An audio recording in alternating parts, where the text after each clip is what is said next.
తెలంగాణలో ఏర్పాటైన కొత్త ప్రభుత్వం చకచకా ఇచ్చిన హామీలను అమలు చేసే పనిలో పడింది.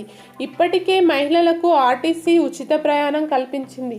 ఇప్పుడు రైతులకు ఇచ్చిన రుణమాఫీపై అడుగులు వేస్తుంది. ఈ క్రమంలోనే ఇవాళ అసెంబ్లీలో గవర్నర్ తమిళిసై కీలక ప్రకటన చేశారు. తెలంగాణ రైతాంగానికి గుడ్ న్యూస్ చెప్పారు గవర్నర్ తమిళిసై సౌందరరాజన్. ఈ మేరకు ఇవాళ ఆమె అసెంబ్లీలో ప్రకటించారు.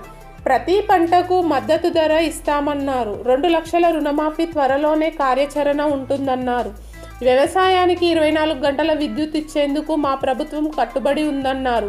ధరణి స్థానంలో భూమాత పోర్టల్ తీసుకొస్తామన్నారు. భూమాత పోర్టల్ అత్యంత పారదర్శకంగా ఉంటుందన్నారు. అప్పులతో రాష్ట్ర ఆర్థిక పరిస్థితి చిన్నాభిన్నం చేశారన్నారు తమిళిసై. దుబారా ఎక్కడ జరిగిందో కనిపెట్టే పనిలో ఉన్నామన్నారు అని తమిళిసై పేర్కొన్నారు. మరోవైపు తెలంగాణలో కొత్త ప్రభుత్వం ఏర్పాటు నేపథ్యంలో రుణమాఫీపై అన్నదాతల్లో ఆశలు చిగురిస్తున్నాయి. 1 లక్షలోపు రుణాలను మాఫీ చేస్తామని గత కేసీఆర్ ప్రభుత్వం హామీ ఇచ్చిన విషయం తెలిసిందే. అయితే తాజా ఎన్నికల్లో గెలిచిన కాంగ్రెస్ 2 లక్షల లోపు రుణమాఫీకి హామీ ఇచ్చింది. కొత్త ప్రభుత్వం ఆదేశాలతో ఆ ప్రక్రియకు సంబంధించిన మార్గదర్శకాలపై వ్యవసాయ శాఖ కసరత్తు చేస్తుంది.